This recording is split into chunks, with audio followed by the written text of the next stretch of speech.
তো আমরা এখন এই জায়গাটাতে একটু একটু বানর বানর মনে হয়, বানর তো এরকম শব্দ না, একটা সাউন্ড শুনতে পাচ্ছেন আপনারা? বাদুর লাগতেছে না। না না বাদুর না। রাঙামাটি একদিনে কভার করছি, হুটহাট প্ল্যান। আমরা নেক্সট ভালোভাবে একটা প্ল্যান করব এবং এটা একদম পিক সিজনে আসবো, যেন পানি থাকে। মানে এটার বিশালতা দেখেই শান্তি লাগতেছে, যদি পানি থাকতো এটা যে কি হইতো না, অসাধারণ। এই ঝর্ণা টাইপের কোনো কিছু দেখলে আমার মানে আমার লোভ জাগে, কি জানেন উপরে কি আছে দেখতে। এটাই তো বলতেছি, জলের উৎপত্তি স্থল, ঝর্ণার উৎপত্তি স্থল, কোথা থেকে আসতেছে পানিটা।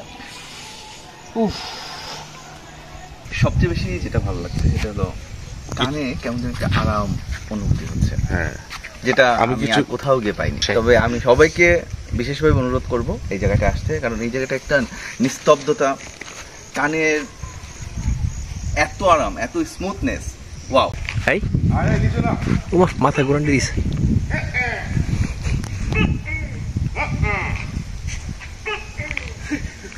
অদ্ভুত অদ্ভুত একটা এক্সপেরিয়েন্স হইলো, একটু ভৌতিক ভৌতিক ব্যাপার, সাউন্ডও আসতেছে ভৌতিক, মানে এইটা অন্যরকম অনুভূতি।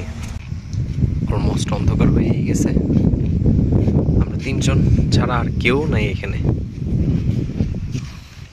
বিশাল পাহাড়।